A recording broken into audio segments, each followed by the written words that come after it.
Friends, welcome back to learning path. आज हम partnership account का एक और इम्पॉर्टेंट चैप्टर सीखेंगे जो है डिसॉल्यूशन ऑफ पार्टनरशिप। सबसे पहले हम कुछ बेसिक इंफॉर्मेशन जान लेते हैं। When a partnership firm ceases to continue its business, it is said to be dissolved। यानी डिसॉल्यूशन का मतलब हुआ कि जो पार्टनरशिप फर्म है वो अपना बिजनेस करना बंद कर देती है। यहाँ पे जो इंपॉर्टेंट पॉइंट है वो है dissolution of partnership is different from dissolution of partnership firm. जैसा कि हमने पहले भी डिस्कस किया हुआ है, डिसॉल्यूशन ऑफ पार्टनरशिप जो है वो अलग अलग सर्कमस्टेंसेस में हो सकती है। जब कोई नया पार्टनर एडमिट होता है, कोई एक पार्टनर रिटायर होता है, पार्टनर का एग्जिस्टिंग जो है प्रॉफिट शेयरिंग रेशियो वो चेंज होता है। इन सभी सिचुएशंस में जो पार्टनरशिप है एग्जिस्टिंग वो डिसॉल्व हो जाती है और एक नई पार्टनरशिप जो है वो एग्जिस्टेंस में आती है।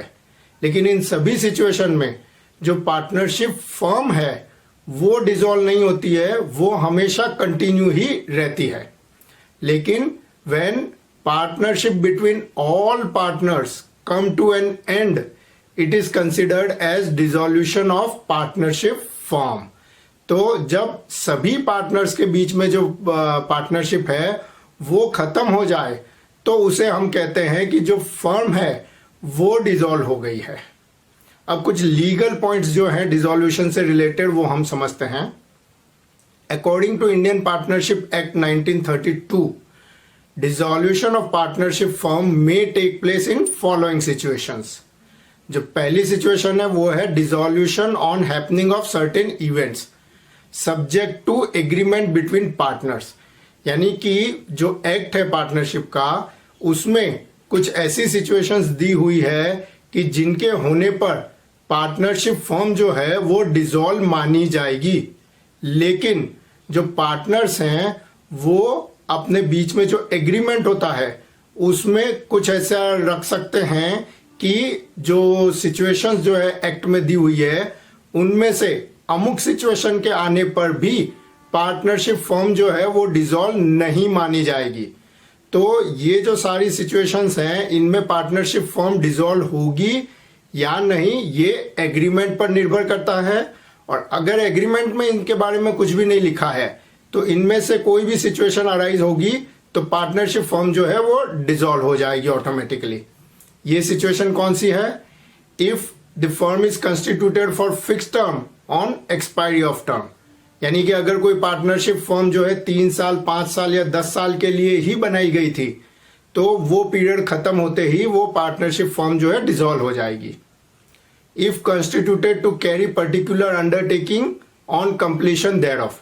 यानी कि सपोज कोई एक पार्टनरशिप फर्म बनाई जाती है किसी पर्टिकुलर इवेंट को मैनेज करने के लिए, तो जैसे ही वो इवेंट खत्म हुआ पार्टनरशिप फर्म भी ऑटोमेटिकली डिसॉल्व हो जाएगी। नेक्स्ट पॉइंट है डेथ ऑफ पार्टनर। यानी कि किसी भी एक पार्टनर की डेथ होने पर adjudication of partner as insolvent. यानी कि कोई भी एक पार्टनर भी अगर इंसॉल्वेंट घोषित हो जाता है कोर्ट के द्वारा तो फर्म जो है डिसॉल्व हो जाएगी। सेकेंड सिचुएशन है when partnership is at will, firm में be dissolve by any partner giving notice in writing. Partnership at will के बारे में हम पहले भी बात कर चुके हैं।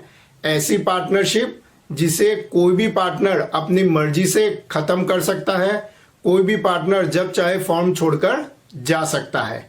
तो जब पार्टनरशिप एट विल बनाई गई है तो जो फर्म है उसे कभी भी डिसॉल्व किया जा सकता है। अगर कोई एक पार्टनर बाकी के पार्टनर को नोटिस दे दे राइटिंग में कि हम फला डेट से जो है फर्म को डिसॉल्व करेंगे तो उस डेट से फर्म डिसॉल्व मानी जाएगी।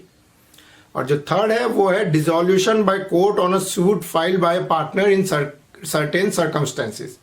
यानी कि एक्ट में कुछ ऐसे सर्कमस्टेंसेस दिए हुए हैं, वो होने पर अगर कोई एक पार्टनर कोर्ट में केस दाखिल करता है कि इस पार्टनरशिप फर्म को डिसॉल्व कर देना चाहिए तो कोर्ट जो है दोनों पक्षों को सुनकर ये ऑर्डर कर सकती है कि पार्टनरशिप जो है डिसॉल्व कर दी जाए, पार्टनरशिप फर्म डिसॉल्व कर दी जाए।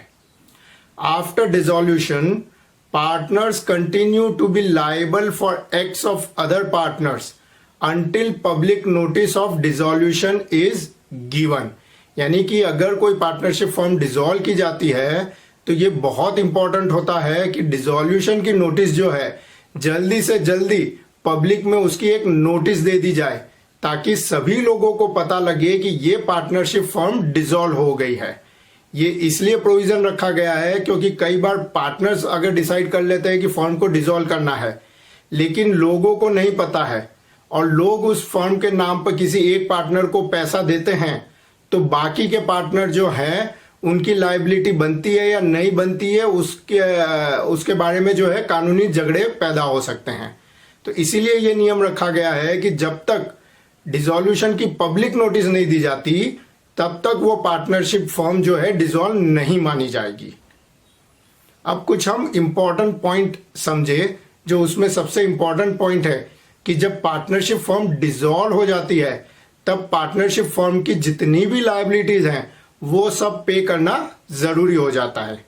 कई बार ये होता है कि पार्टनरशिप फर्म के पास इतने पैसे नहीं है कि सभी लायबिलिटीज को वो पे कर सके, तो ये डिसाइड करना जरूरी होता है कि किस लायबिलिटी का पेमेंट पहले होगा। तो जो पार्टनरशिप एक्ट है उसमें ये ऑर्डर दे रखा है कि किस ऑर्डर में फर्म जो है अपनी लायबिलिटीज का पेमेंट करेगी।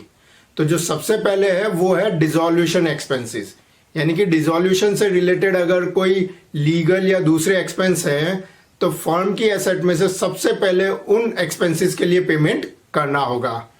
Next, liabilities toward third parties, यानी कि बाहर के लोगों से फर्म ने जितनी भी लोन ले रखी है या उधारी ले रखी है उन सभी को उनका पैसा लौटाना होगा।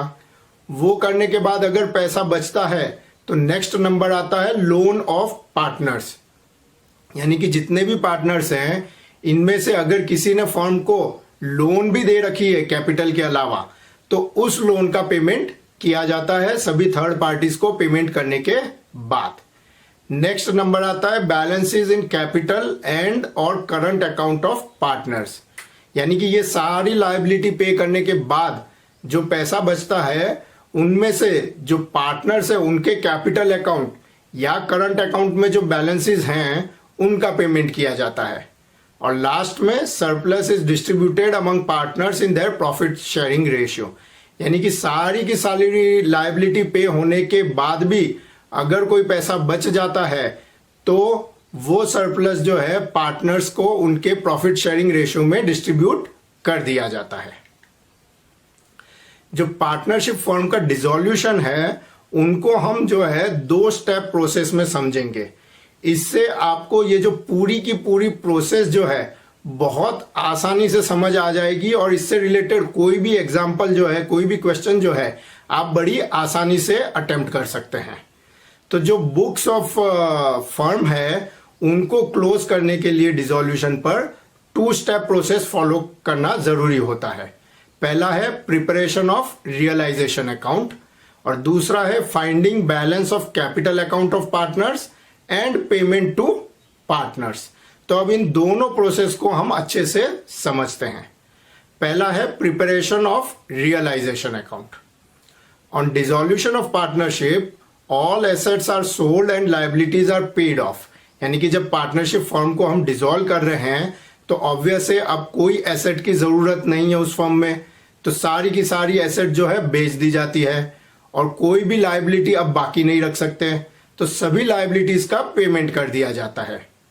अ separate realisation account is prepared to ascertain profit और loss on realisation of assets and payment of liabilities, यानी कि ये सारा जो डिसॉल्यूशन का प्रोसेस कर रहे हैं जिसमें लायबिलिटीज जो है वो पे कर दी जाती है और एसेट्स जो है वो बेच दी जाती है, तो इस पूरी प्रोसेस से कितना प्रॉफिट हुआ या कितना लॉस हुआ ये पता करने के लिए एक सेपरेट अकाउंट बनाया जाता है जिसे कहते हैं रियलाइजेशन अकाउंट। और इस अकाउंट की मदद से जो है बुक्स जो है फर्म की वो क्लोज की जाती है। और ये जो प्रिपरेशन ऑफ रियलाइजेशन अकाउंट है उसमें 2 चीजें होती है। पहली होती है process of transferring assets and liabilities, यानी कि जब फर्म को डिसॉल्व किया जा रहा है तब फर्म की बैलेंस शीट में जितनी भी एसेट्स और लायबिलिटीज है उनको रियलाइजेशन अकाउंट में या कैपिटल अकाउंट में ट्रांसफर कर दिया जाता है। और सेकेंड एस्पेक्ट या सेकेंड स्टेप जो है वो है disposal of assets and liabilities. तो एक बार सारी एसेट्स एंड लायबिलिटीज को जब रियलाइजेशन अकाउंट या कैपिटल अकाउंट में ट्रांसफर कर दिया गया, उसके बाद एक एक करके एसेट्स और लायबिलिटीज को डिस्पोज किया जाता है। तो ये दोनों ही जो एस्पेक्ट है, transferring of balances and disposal of assets and liabilities, इनको अच्छे से समझने के लिए हम इन दोनों एस्पेक्ट को अलग अलग करके समझेंगे, जिससे कि हमें ये पूरी प्रोसेस अच्छे से समझ में आ जाए। तो सबसे पहले हम सीखेंगे कि जो बैलेंस शीट है उसमें से जो एसेट्स एंड लायबिलिटीज है उनको रियलाइजेशन अकाउंट में कैसे ट्रांसफर किया जाता है। तो इसमें भी पहले हम एसेट साइड की बात करते हैं कि बैलेंस शीट की एसेट साइड में जितनी भी एसेट्स हैं उनको डिसॉल्यूशन के वक्त उनका क्या किया जाता है। तो all assets are transferred to debit side of realisation account except following accounts: cash and bank, loan to partners account यानी कि पार्टनर्स को जो लोन दी हुई है, एंड फिक्टिशियस एसेट्स यानी कि P&L अकाउंट का डेबिट बैलेंस या कोई डिफर्ड रेवेन्यू एक्सपेंडिचर है तो उसका बैलेंस। तो ये 3 अकाउंट जो है इनको छोड़कर जितनी भी एसेट्स बैलेंस शीट में दिख रही है उन सबको ट्रांसफर कर दिया जाता है रियलाइजेशन अकाउंट में। यानी कि जर्नल एंट्री पास की जाती है realisation account debit to asset account. तो उसमें machinery account, stock account, debtor account, land account, ये सारे के सारे अकाउंट जो है क्रेडिट कर दिए जाते हैं ताकि वो क्लोज हो जाए, और रियलाइजेशन अकाउंट डेबिट कर दिया जाता है इन सभी एसेट से। अब ये जो 3 एसेट हमने जो ट्रांसफर नहीं की रियलाइजेशन अकाउंट में, उनका क्या किया जाता है। तो सबसे पहले है cash and bank account. Cash and bank account को अलग से ओपन किया जाता है, उसका लेजर अकाउंट अलग से रखा जाता है, क्योंकि डिसॉल्यूशन के वक्त जो है काफी ट्रांजैक्शंस ऐसे होते हैं जिसमें कैश का या तो रिसीट होता है या पेमेंट होता है। ये ट्रांजैक्शन कैश या बैंक अकाउंट के थ्रू हो सकते हैं।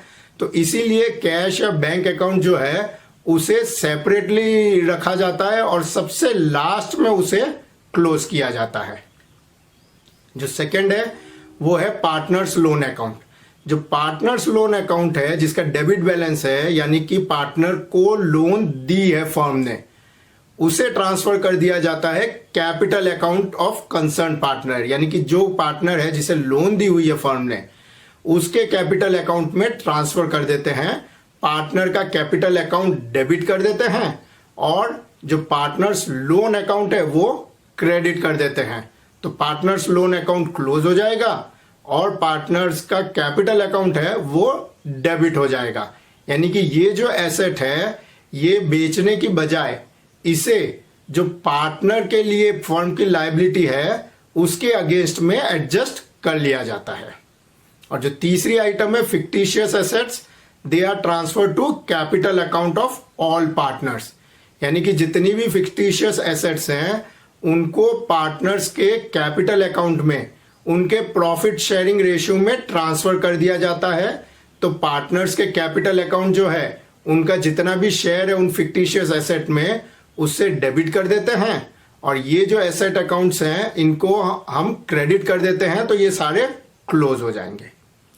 यहाँ पे एक आइटम के बारे में मैं आपको स्पेसिफिकली बताना चाहूंगा, वो है प्रोविजन फॉर डाउटफुल डेट। जैसा कि हम जानते हैं प्रोविजन फॉर डाउटफुल डेट एक तरह का प्रोविजन होता है, और प्रोविजन जो है वो सारे के सारे बैलेंस शीट की लायबिलिटी साइड में दिखाए जाते हैं। लेकिन जो प्रोविजन फॉर डाउटफुल डेट है उसे जनरली बैलेंस शीट में डेटर्स में से डिडक्ट करके बताया जाता है, क्योंकि उसकी जानकारी जो है डेटर से क्लोजली रिलेटेड है। तो आपको ध्यान रखना होगा कि जब हम डिसॉल्यूशन ऑफ पार्टनरशिप कर रहे हैं तो जो प्रोविजन फॉर डाउटफुल डेट की अमाउंट जो माइनस में एसेट साइड में दिखाई गई है उसे एसेट की तरह नहीं लेना है, वो प्रोविजन है, उसे लायबिलिटी की तरह लेना है। और लायबिलिटी का हम क्या करेंगे जो बैलेंस शीट में होती है वो अभी हम जानेंगे। यहां पे एक स्पेसिफिक एसेट के बारे में भी हम बात करेंगे कि गुडविल अगर जो है बैलेंस शीट में है तो उसका क्या किया जाता है। तो goodwill is also treated like any other asset in the balance sheet, यानी कि उसका जो बैलेंस है वो रियलाइजेशन अकाउंट में ट्रांसफर कर दिया जाता है। लेकिन जैसा कि हम जानते हैं गुडविल को अलग से नहीं बेचा जाता है, बाकी की एसेट तो कैश में अलग से बेच दी जाती है, लेकिन गुडविल जो है उसके अगेंस्ट में कोई कैश नहीं मिलती है। तो इसलिए जब हम गुडविल जो है उसे रियलाइजेशन अकाउंट में ट्रांसफर कर देते हैं तो गुडविल अकाउंट क्लोज हो जाता है, और जो गुडविल की अमाउंट है उसके सामने कोई कैश नहीं मिलती है। लेकिन अगर फर्म की गुडविल अच्छी है तो फर्म की जो बाकी की एसेट्स है, टेंजिबल एसेट्स है, वो हायर रेट पर बिक जाती है, तो उनमें जो प्रॉफिट होता है वो एक तरह से इनडायरेक्टली गुडविल के रूप में हमें मिल जाता है, फर्म को मिल जाता है। तो अब हमने एसेट साइड के जितने भी अकाउंट्स थे बैलेंस शीट में उन सबको ट्रांसफर कर दिया है, या तो रियलाइजेशन अकाउंट में, या कैपिटल अकाउंट में, या कैश और बैंक जैसे जिनका हमने अलग अकाउंट ओपन कर लिया। अब हम आते हैं liability side of balance sheet. Balance उसमें सबसे ऊपर होता है कैपिटल अकाउंट।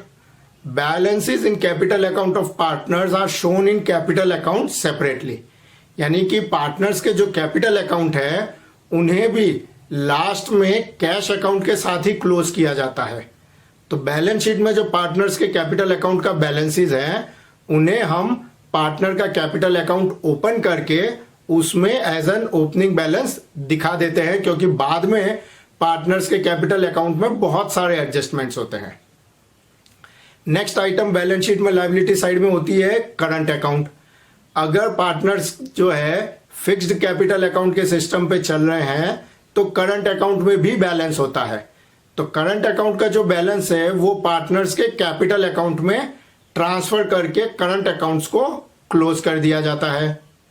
नेक्स्ट जो बैलेंस शीट में आइटम्स आती है वो होते हैं रिजर्व्स एंड एक्यूमुलेटेड प्रॉफिट्स। तो सारे रिजर्व्स और एक्यूमुलेटेड प्रॉफिट्स को जो पार्टनर्स है उनके प्रॉफिट शेयरिंग रेशियो में डिस्ट्रीब्यूट कर दिया जाता है, यानी कि रिजर्व्स के अकाउंट को हम डेबिट कर देते हैं और जो सारे पार्टनर्स हैं उनके अकाउंट को उनके प्रॉफिट शेयरिंग रेशियो में हम क्रेडिट कर देते हैं। यहां पे एक पॉइंट जो है वो इंपॉर्टेंट है, वो है कि if there is any reserve in respect of an asset the reserve is also transfer to realisation account. यानी कि जैसे फर्म के पास इन्वेस्टमेंट्स हैं और इन्वेस्टमेंट की वैल्यू कम या ज्यादा हो सकती है बैलेंस शीट की वैल्यू से, साथ ही में इन्वेस्टमेंट फ्लक्चुएशन रिजर्व भी है।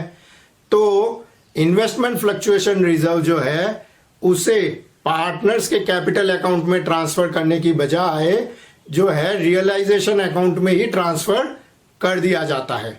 हालांकि यहां पे भी जो है डिफरेंट ऑथर्स जो है वो डिफरेंट तरह से चलते हैं, इसलिए डिफरेंट जो टेक्स्ट बुक्स है अलग अलग बोर्ड की उसमें इसके बारे में डिफरेंट ट्रीटमेंट है।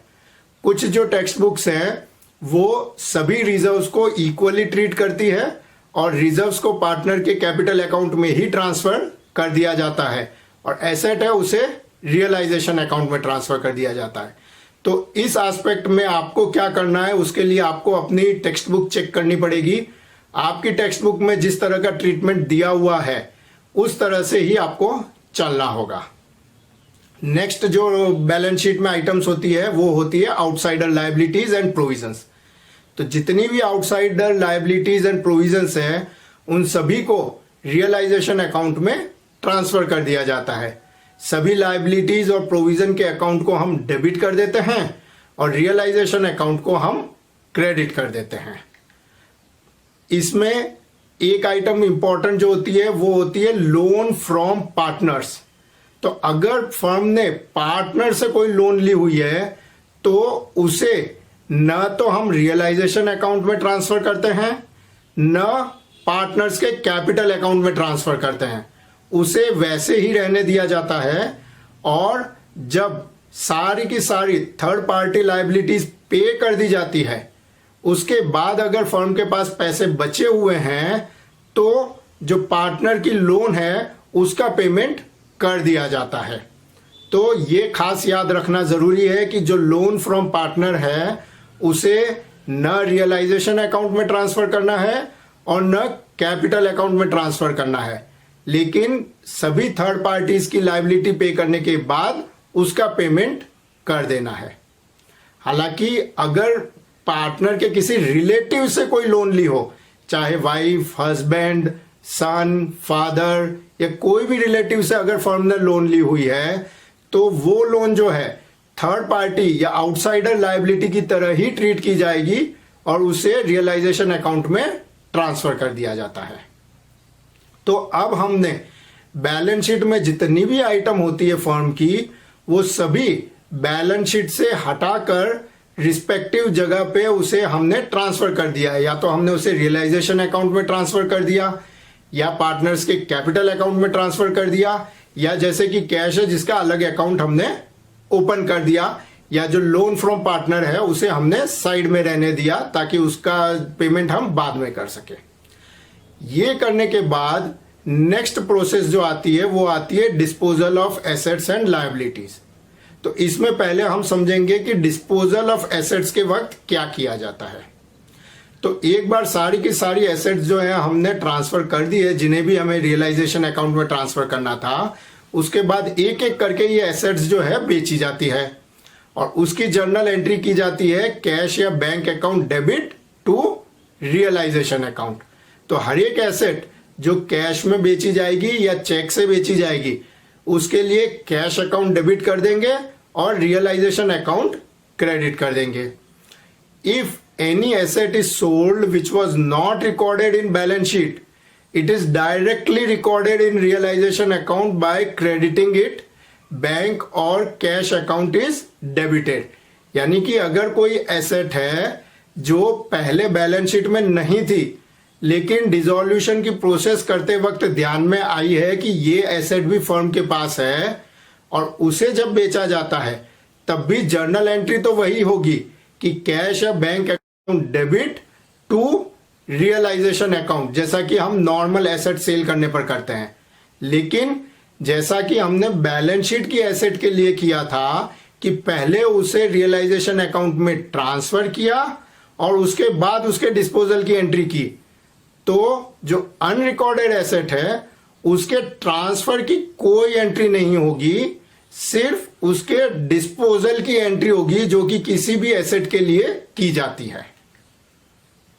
If any asset is taken over by a partner, capital account of partner is debited in place of cash या बैंक अकाउंट।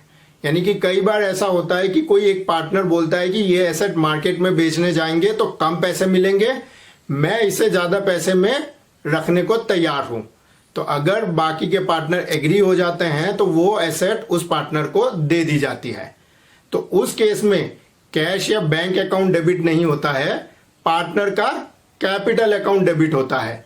और नॉर्मली जो हम रियलाइजेशन अकाउंट क्रेडिट करते हैं तो यहां पर भी रियलाइजेशन अकाउंट ही क्रेडिट होगा। If any asset is given as discharge of liability, the liability account is credit debited. यानी कई बार ये होता है कि हम कोई थर्ड पार्टी लायबिलिटी है उसको पे नहीं कर पा रहे हैं, तो उसके बदले में फर्म की कोई एसेट दे देते हैं। तो ऐसे में एसेट के बदले में कैश नहीं आ रही है लेकिन लायबिलिटी डिस्चार्ज हो रही है, तो उस सिचुएशन में जो है लायबिलिटी का अकाउंट हम डेबिट कर देते हैं और रियलाइजेशन अकाउंट जो नॉर्मली हम क्रेडिट करते हैं वही हम क्रेडिट करेंगे। तो यानी फर्म की जितनी भी एसेट है उनको मेनली 3 तरीके से डिस्पोज किया जा सकता है। या तो कैश में बेचा जाएगा जिसमें कैश या बैंक अकाउंट डेबिट होगा, या कोई पार्टनर ले लेगा तो पार्टनर का कैपिटल अकाउंट डेबिट होगा, या कोई लायबिलिटी के अगेंस्ट में दिया जाएगा तो लायबिलिटी अकाउंट डेबिट होगा।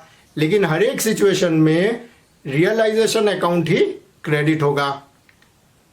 अब हम आते हैं डिस्चार्ज ऑफ लायबिलिटीज, कि जब लायबिलिटीज का पेमेंट या डिस्चार्ज किया जाता है तो क्या जर्नल एंट्रीज होती है और कैसे उन्हें ट्रीट किया जाता है। All outsider liabilities as and when discharge are recorded in realisation account. तो जैसे जब हम एसेट बेच रहे होते हैं तो सभी रियलाइजेशन अकाउंट के थ्रू हम ट्रांजैक्शन करते हैं, वैसे ही जब हम लायबिलिटीज पे कर रहे हैं तब भी रियलाइजेशन अकाउंट के थ्रू ही ट्रांजैक्शन करते हैं। journal entry is passed by debiting realization account and crediting cash or bank account. If any liability is paid which was not recorded in balance sheet, it is directly recorded in realization account by debiting it. Cash और bank account is credited. यानी कि asset की तरह ही अगर कोई नई liability सामने आती है जिसका पेमेंट करना पड़ता है और जो बैलेंस शीट में पहले रिकॉर्ड नहीं की गई थी, तो उसका भी पेमेंट करने की जो एंट्री है वो दूसरी लायबिलिटी की तरह ही होगी कि रियलाइजेशन अकाउंट को हम डेबिट कर देंगे और कैश या बैंक अकाउंट को हम क्रेडिट कर देंगे. लेकिन बाकी की जो लायबिलिटीज थी जो बैलेंस शीट में थी उनको जब हमने रियलाइजेशन अकाउंट में ट्रांसफर किया था तो वो ट्रांसफर वाली एंट्री जो है वो अनरिकॉर्डेड लायबिलिटी के केस में नहीं होगी. If any liability is assumed by a partner, capital account of partner is credited in place of cash या बैंक अकाउंट. तो अगर कोई पार्टनर ये कहता है कि ये लायबिलिटी जो है मैं लेने को तैयार हूं और मैं अपने पर्सनल पैसे से ये लायबिलिटी पे कर दूंगा, तो उस लायबिलिटी के लिए जो पार्टनर का कैपिटल अकाउंट है उसे क्रेडिट कर दिया जाता है और रियलाइजेशन अकाउंट को डेबिट कर दिया जाता है. If any liability is discharge by giving asset against the liability, the asset account is credited in place of cash और बैंक अकाउंट. यानी कि अगर कोई लायबिलिटी डिस्चार्ज करने के लिए हम एसेट दे रहे हैं तो जैसा कि हमने बात की थी, जो एसेट अकाउंट है उसे हम क्रेडिट करेंगे. तो जो लायबिलिटी है उसका डिस्चार्ज करने के भी 3 तरीके हैं. कैश या उसका कैश पेमेंट कर देना कैश से या बैंक से, जिसमें हम कैश या बैंक अकाउंट क्रेडिट कर देते हैं. कोई पार्टनर वो लायबिलिटी अज्यूम कर ले तो उसमें पार्टनर का कैपिटल अकाउंट क्रेडिट कर देते हैं, या उसके अगेंस्ट में कोई एसेट दे दी जाए तो एसेट का अकाउंट हम क्रेडिट कर देते हैं. लेकिन तीनों ही सिचुएशन में रियलाइजेशन अकाउंट ही हम डेबिट करते हैं. तो अब हमने सारी की सारी एसेट्स एंड लायबिलिटीज जो है वो सेटल कर ली है, डिस्पोज कर दी है. जो नेक्स्ट एक आइटम बचती है इस स्टेज पे वो है expenses on dissolution. Sometimes the firm need to incur certain expenses for legal procedure of dissolution of firm. Expenses related to dissolution of partnership are debited to realization account. Cash और bank account is credited. तो जैसा हम किसी भी unrecorded liability के लिए करते हैं वैसे ही जब हम expenses पे कर रहे हैं dissolution के लिए तो डायरेक्टली हम realization account को डेबिट कर देंगे और कैश या बैंक अकाउंट को क्रेडिट कर देंगे. If the expenses are paid by a partner, capital account of partner is credited in place of cash और बैंक अकाउंट. कई बार ये होता है कि कोई एक पार्टनर जो है अपने पर्सनल पैसे से वो एक्सपेंसेस पे कर देता है, तो चूंकि फर्म को वो पैसे पार्टनर को बाद में लौटाने होंगे तो इसकी जर्नल एंट्री करते वक्त पार्टनर का जो कैपिटल अकाउंट है उसे क्रेडिट कर दिया जाता है और जो रियलाइजेशन अकाउंट है उसे डेबिट कर दिया जाता है, जिससे पार्टनर का जो कैपिटल अकाउंट का बैलेंस इंक्रीज हो जाता है और बाद में जब कैपिटल अकाउंट का पेमेंट किया जाता है फर्म द्वारा तो तब पार्टनर को वो पैसे मिल जाते हैं. अब ये सारा कुछ करने के बाद हमें रियलाइजेशन अकाउंट को क्लोज करना होता है. तो जो बैलेंस इन रियलाइजेशन अकाउंट बनता है उस स्टेज पे वो हो जाता है प्रॉफिट या लॉस ऑन डिसॉल्यूशन. अगर क्रेडिट साइड का टोटल जो है रियलाइजेशन अकाउंट का ज्यादा है तो प्रॉफिट है और डेबिट साइड का टोटल ज्यादा है तो लॉस है. तो जो भी प्रॉफिट या लॉस हुआ है रियलाइजेशन पे वो उसे डिस्ट्रीब्यूट कर दिया जाता है सभी पार्टनर्स के प्रॉफिट शेयरिंग रेशियो में. तो जैसे ही हम ये ट्रांसफर करते हैं तो पार्टनर्स के कैपिटल अकाउंट को क्रेडिट कर दिया जाता है अगर प्रॉफिट है तो, और डेबिट कर दिया जाता है अगर लॉस है तो. और जैसे ही हम ये पैसा पार्टनर्स के कैपिटल अकाउंट में ट्रांसफर करते हैं जो रियलाइजेशन अकाउंट है वो क्लोज हो जाएगा. तो अब हमारे पास 2 अकाउंट बच गए क्लोज करने के लिए, कैपिटल अकाउंट एंड कैश या बैंक अकाउंट. तो अब हम पता करते हैं कि कैपिटल अकाउंट जो है पार्टनर्स के उनमें कितना बैलेंस है. तो उसके लिए जैसा कि हमने सबसे पहले पार्टनर्स के कैपिटल अकाउंट का जो बैलेंस था बैलेंस शीट में, वो हमने ओपनिंग बैलेंस की तरह डाल दिया था। हमने जो बैलेंस शीट में कुछ आइटम्स थी, स्पेशली रिजर्व्स, एक्यूमुलेटेड प्रॉफिट्स या फिक्टिशियस एसेट्स, इन सबको हमने पार्टनर्स के कैपिटल अकाउंट में ट्रांसफर कर दिया था। प्रॉफिट या लॉस जो हुआ है रियलाइजेशन अकाउंट से, उसे भी हमने पार्टनर्स के कैपिटल अकाउंट में ट्रांसफर कर दिया। हमने जो बैलेंसेस है एक्यूमुलेटेड प्रॉफिट के, वो ट्रांसफर कर दिए। हमने अगर पार्टनर ने कोई परचेज एसेट जो है फर्म की परचेज की है या फर्म की कोई लायबिलिटी अज्यूम की है, तो उसका जो है ट्रांसफर हमने पार्टनर्स के कैपिटल अकाउंट में इंपैक्ट दे दिया था। जो पार्टनर से लोन ली हुई है उसे हम ट्रांसफर कर देते हैं capital account of concern partner में। तो ये सारे के सारे ट्रांजैक्शन जो हमने किए थे अभी तक, उन सब से हमें हर एक पार्टनर का जो कैपिटल अकाउंट है उसका बैलेंस मिल जाएगा। और balance in capital account of partners represent firm's dues towards partners, यानी कि ये वो अमाउंट है जो फर्म को हर एक पार्टनर को देनी बाकी है। तो अब हम जर्नल एंट्री करेंगे कि जो पार्टनर्स है उनके कैपिटल अकाउंट का हम पेमेंट करेंगे। तो उसके लिए हर एक पार्टनर का जो कैपिटल अकाउंट का बैलेंस है उतनी अमाउंट से उसके कैपिटल अकाउंट को हम डेबिट कर देंगे और जो कैश या बैंक अकाउंट है उसे हम क्रेडिट कर देंगे। तो पार्टनर्स के कैपिटल अकाउंट भी एक तरह से क्लोज हो जाते हैं। और अगर उसके बाद कोई सरप्लस पैसा बचता है तो उसे पार्टनर्स के प्रॉफिट शेयरिंग रेशियो में उसे अलग से डिस्ट्रीब्यूट कर देते हैं। पार्टनर के कैपिटल अकाउंट में उसकी एंट्री करने की जरूरत नहीं पड़ती है। तो ये करने से जो हमारे पार्टनर्स हैं उनके कैपिटल अकाउंट भी क्लोज हो गए, कैश या बैंक अकाउंट जो था वो भी क्लोज हो गया। तो इस तरह से बैलेंस शीट में जितने भी अकाउंट थे जब डिसॉल्यूशन का डिसीजन लिया गया था, वो सारे के सारे अकाउंट अब हमने क्लोज कर दिए हैं और पार्टनरशिप जो है वो डिसॉल्व हो चुकी है। तो यहां पे अब हम एक एग्जांपल देखेंगे जिसमें हम ये पूरी प्रोसेस समझेंगे कि पार्टनरशिप जब डिसॉल्व की जाती है तो किस तरह से स्टेप वाइज हम इसका इस तरह के क्वेश्चन को जो है हम सॉल्व करते हैं। एग्जाम्पल है, Arvind and Hitesh are partners in a partnership firm. Their profit sharing ratio is 1:2. They want to dissolve the partnership firm.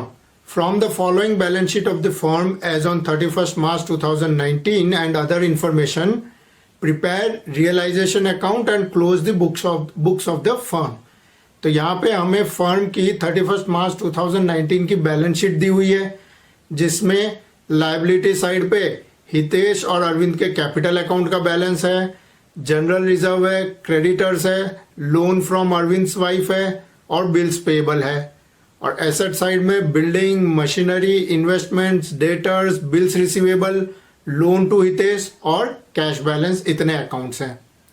जो अदर इंफॉर्मेशन दे रखी है वो है, value of building realised is 1,80,000, market value of machinery is now 70,000, investments are valued at ₹35,000, debtors were taken over by Arvind at a net value of 15,000, bills receivable of ₹1,000 have become bad, remaining bills have been realized, liability towards workmen compensation amounting to ₹7,000 was not recorded in the books, it was paid to settle the claims, and legal expenses towards dissolution amounted to ₹2,000, these were paid by Arvind। तो इतनी additional information हमें दी हुई है। तो इस question को solve करने के लिए जैसा कि हमने सीखा, हम 2 स्टेप से चलेंगे। पहला स्टेप है प्रिपरेशन ऑफ रियलाइजेशन अकाउंट और दूसरा स्टेप है finding balance of capital account of partners and payment to partners. तो जो पहला स्टेप है प्रिपरेशन ऑफ रियलाइजेशन अकाउंट, इसे भी हम अलग अलग स्टेप में समझेंगे जिससे आपके लिए उसे समझना बहुत आसान हो जाएगा। तो इस पूरी प्रोसेस को, जो रियलाइजेशन अकाउंट प्रिपेयर करने की प्रोसेस है, उसे हमने 5 पार्ट में डिवाइड कर दिया है। पहला है transfer of assets from balance sheet, then transfer of liabilities from balance sheet, disposal of assets, discharge of liabilities, and lastly transfer of profit और लॉस ऑफ रियलाइजेशन अकाउंट। तो सबसे पहले हम एसेट्स लेते हैं बैलेंस शीट की, और उनका क्या करना है वो देखते हैं। Building, machinery, investment, debtors, bills receivable, ये सारी की सारी एसेट्स जो हैं हम रियलाइजेशन अकाउंट में ट्रांसफर कर देंगे। तो हमने जो रियलाइजेशन अकाउंट बनाया हुआ है ब्लैंक, उसमें डेबिट साइड पे ये सारी की सारी जो एसेट्स हैं उनको हम लिख देंगे, और उनकी जो बुक वैल्यू है बैलेंस शीट में वो हम दिखा देंगे। Building, machinery, investment, debtors and bills receivable. जो नेक्स्ट आइटम है एसेट साइड में वो है लोन टू हितेश। तो जैसा कि हमने बात की थी, जो पार्टनर की लोन होती है उसे जो है हम पार्टनर के कैपिटल अकाउंट में ट्रांसफर कर देते हैं। यहां अगेन मैं याद दिला दूं कि जो एसेट साइड पे लोन टू हितेश है वो है पार्टनर को दी हुई लोन, जिसे हम पार्टनर के कैपिटल अकाउंट में ट्रांसफर करते हैं। और लायबिलिटी साइड पे अगर लोन होती है तो वो होती है पार्टनर से ली हुई लोन, और उसे हम किसी भी अकाउंट में ट्रांसफर नहीं करते हैं। सारी की सारी थर्ड पार्टी की, आउटसाइडर्स की लायबिलिटीज पे करने के बाद उसका पेमेंट हम करते हैं। तो ये जो लोन टू हितेश है, इसे हम कैपिटल अकाउंट ऑफ हितेश है उसमें डेबिट कर देंगे, जिससे ये लोन अकाउंट जो है क्लोज हो जाएगा। तो जो कैपिटल अकाउंट है हितेश का वो डेबिट हो जाएगा 30,000 से। Cash balance will be shown separately bye preparing cash account. तो हम एक सेपरेट कैश अकाउंट बनाएंगे, उसमें डेबिट साइड में जो कैश अकाउंट का बैलेंस है यानी कि 40,000, उसे हम ओपनिंग बैलेंस की तरह दिखा देंगे। तो इस तरह से एसेट साइड में जितने भी अकाउंट्स थे उनको हमने ट्रांसफर कर दिया। अब सेकेंड स्टेज आता है transfer of liabilities from balance sheet. तो सबसे पहले है कैपिटल अकाउंट के बैलेंसेस। तो balances of capital account of partners will be shown by preparing capital account of both partners.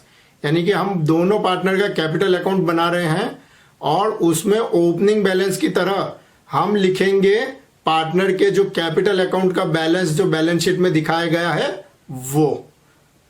Next item है जनरल रिजर्व। जैसा कि हमने सीखा था, जितने भी रिजर्व्स एंड एक्यूमुलेटेड प्रॉफिट्स हैं उन्हें पार्टनर्स के कैपिटल अकाउंट में प्रॉफिट शेयरिंग रेशियो में डिस्ट्रीब्यूट कर दिया जाता है। तो यहाँ पे जो प्रॉफिट शेयरिंग रेशियो है अरविंद और हितेश का वो है 1:2। तो अरविंद जो है उसे 10,000 मिलेंगे और हितेश जो है उसे 20,000 मिलेंगे। तो हम अरविंद के कैपिटल अकाउंट में जाके क्रेडिट साइड में हम दिखाएंगे जनरल रिजर्व 10,000, और हितेश के कैपिटल अकाउंट में भी क्रेडिट साइड में हम जाएंगे, वहां लिखेंगे जनरल रिजर्व 20,000। तो इस तरह से हमारा जनरल रिजर्व का अकाउंट क्लोज हो गया। नेक्स्ट जो थर्ड पार्टी लायबिलिटीज है वो है creditors, loan from Arvind's wife and bills payable. इन्हें भी हम रियलाइजेशन अकाउंट में ट्रांसफर कर देंगे। यहां मैं एक बार फिर याद दिला दूं, जो लोन फ्रॉम अरविंद्स वाइफ है वो थर्ड पार्टी लायबिलिटी है। अगर ये लोन फ्रॉम अरविंद होता तो हम इसे रियलाइजेशन अकाउंट में ट्रांसफर नहीं करते। तो इन सभी लायबिलिटीज को हम रियलाइजेशन अकाउंट के क्रेडिट साइड में दिखा देंगे इनकी बुक वैल्यू के साथ। तो अब हमने जो लायबिलिटीज है वो भी ट्रांसफर कर दी। नेक्स्ट स्टेप आता है डिस्पोजल ऑफ एसेट्स। तो देखते हैं हम कि एसेट्स के डिस्पोजल के बारे में क्या बताया गया है। पहली इंफॉर्मेशन है बिल्डिंग के लिए कि बिल्डिंग की जो रियलाइजेशन वैल्यू थी 1,80,000। तो इसकी जर्नल एंट्री हो जाती है बैंक अकाउंट डेबिट, या यहाँ पे कैश अकाउंट है तो cash account debit to realisation account. तो हम कैश अकाउंट के डेबिट में जाएंगे, हम लिखेंगे रियलाइजेशन अकाउंट 1,80,000 और रियलाइजेशन अकाउंट के हम क्रेडिट में जाएंगे, वहां लिखेंगे कैश अकाउंट 1,80,000। फिर जो मशीनरी है उसका दिया, उसकी मार्केट वैल्यू दी हुई है 70,000। तो जब हमने ये 70,000 में बेची तो कैश अकाउंट डेबिट हो गया और रियलाइजेशन अकाउंट क्रेडिट हो गया। तो हम कैश अकाउंट के डेबिट में जाएंगे, वहां लिखेंगे रियलाइजेशन अकाउंट 70,000 और रियलाइजेशन अकाउंट के हम क्रेडिट में जाएंगे, वहां पे हम लिखेंगे cash account 70,000। Investments are valued at 35,000। Same entry, cash account debit to realisation account. तो कैश अकाउंट के डेबिट में हम दिखा देंगे 35,000, रियलाइजेशन अकाउंट के क्रेडिट में हम दिखा देंगे 35,000। Debtors were taken over by Arvind for 15,000। जो डेटर्स है उनके सामने हमें कैश नहीं मिला है, वो डेटर्स हमने अरविंद को दे दिए। अरविंद अब उन डेटर से पैसा लेगा और बदले में फर्म जो है अरविंद से 15,000 लेगी। तो ये ट्रांजैक्शन जो है कैश में नहीं होता है। जैसा कि हमने सीखा, इस सिचुएशन में हम कैश अकाउंट डेबिट करने की बजाय जो अरविंद का कैपिटल अकाउंट है उसे हम डेबिट करेंगे 15,000 से। सो अरविंद कैपिटल अकाउंट जो है वो डेबिट हो जाएगा 15,000 से और जो रियलाइजेशन अकाउंट है वो है क्रेडिट हो जाएगा 15,000 से। Bills receivable of 1,000 have become bad, remaining bills have been realised. जो टोटल हमारे बिल्स रिसीवेबल थे वो 16,000 के थे, उसमें से 1,000 बेड हो गए हैं, यानी कि हमें 15,000 मिले। तो उसकी भी जर्नल एंट्री हो जाएगी cash account debit to realisation account. तो कैश अकाउंट के डेबिट में हम दिखा देंगे 15,000 और रियलाइजेशन अकाउंट के क्रेडिट में हम दिखा देंगे 15,000। तो अब जितनी भी हमारी एसेट्स थी वो सारी की सारी हमने डिस्पोज कर दी है। अब हम देखते हैं कि जो लायबिलिटीज है उनका डिस्चार्ज कैसे किया गया। तो लायबिलिटीज के बारे में कोई एडिशनल इंफॉर्मेशन नहीं दी हुई है, यानी कि सभी लायबिलिटीज का जो है फेस वैल्यू पर पेमेंट किया गया था। तो हम रियलाइजेशन अकाउंट को डेबिट कर देंगे। क्रेडिटर्स के लिए 14,000, लोन्स फ्रॉम अरविंद्स वाइफ 40,000 और बिल्स पेएबल 6,000। तो ये तीनों की तीनों लायबिलिटी जो है हम रियलाइजेशन अकाउंट में डेबिट कर देंगे और इन तीनों की जो अमाउंट है हम कैश अकाउंट के क्रेडिट में भी दिखा देंगे, क्योंकि इन तीनों ही लायबिलिटी का पेमेंट हमने कैश में किया है। हमें एक एडिशनल इंफॉर्मेशन दे रखी है लायबिलिटी के बारे में, वो है payment of 7,000 to settle claims of compensation जो किया गया था। तो वो एक तरह की न्यू लायबिलिटी है। तो जैसा कि हमने सीखा था कि कोई अगर न्यू लायबिलिटी का पेमेंट करना पड़ता है तो हम सीधा रियलाइजेशन अकाउंट को डेबिट कर देते हैं और कैश अकाउंट को हम क्रेडिट कर देते हैं। तो इसका भी हम पोस्टिंग कर देंगे। रियलाइजेशन अकाउंट में हम बताएंगे 7,000 डेबिट साइड में और कैश अकाउंट के क्रेडिट साइड में हम दिखाएंगे 7,000। एक और हमें इंफॉर्मेशन दे रखी है, वो है payment of dissolution expenses of ₹2,000 were made by Arvind. यहाँ पे जो डिसोल्यूशन एक्सपेंस है उसे अरविंद ने पे किया है, कैश पे फर्म ने नहीं किया है। तो इसकी जर्नल एंट्री होगी realisation account debit to Arvind's capital account. तो हम रियलाइजेशन अकाउंट के डेबिट में दिखा देंगे 2,000 और अरविंद के कैपिटल अकाउंट में क्रेडिट साइड में हम दिखाएंगे 2,000 रियलाइजेशन अकाउंट। तो अब जो है जितनी भी लायबिलिटीज है एक्सपेंसेस का पेमेंट करना था वो भी हम कर चुके हैं।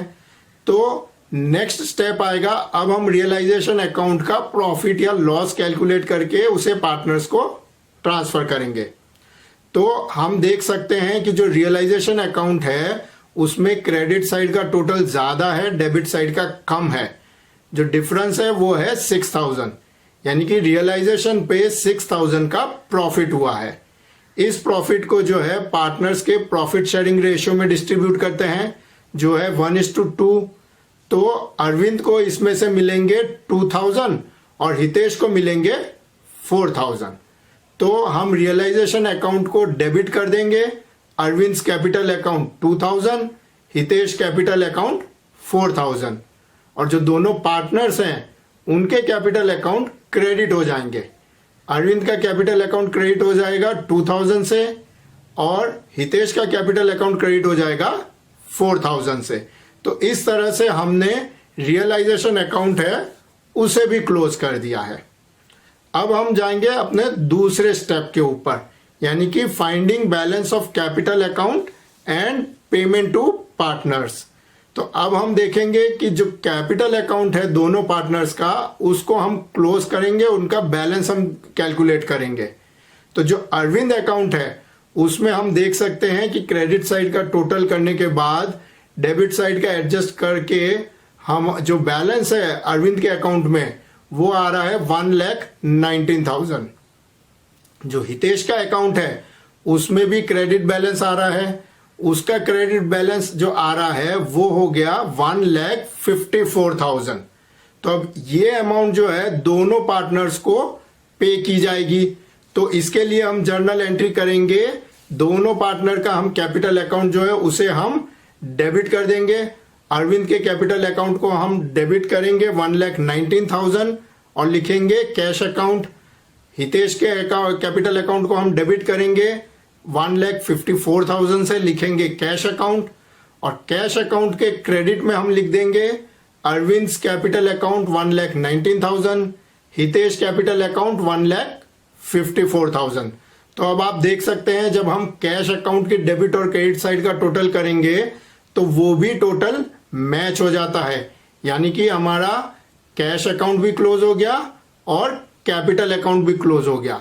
तो इस तरह से हमने डिसॉल्यूशन पे बैलेंस शीट के जितने भी अकाउंट्स थे वो सारे के सारे अकाउंट्स क्लोज कर दिए हैं। पार्टनरशिप फर्म अब डिसॉल्व हो गई है। तो इस तरह से आप डिसॉल्यूशन ऑफ पार्टनरशिप फर्म का जो क्वेश्चन है उसे अगर स्टेप वाइज जो है सॉल्व करेंगे तो उसमें कभी गलती नहीं होगी। दोस्तों, अगर आपको मेरा ये वीडियो पसंद आया हो तो लाइक बटन ज़रूर दबाएं, आप लर्निंग पाथ चैनल को सब्सक्राइब करें, बेल आइकन दबाएं जिससे कि नए नए वीडियोस के बारे में आपको जानकारी मिलती रहेगी। अगर इस वीडियो के बारे में आपके कोई सजेशन या क्वेरीज हैं तो उसे कमेंट सेक्शन में ज़रूर लिखें और लर्निंग पाथ के दूसरे वीडियोस देखते रहें। Thank you.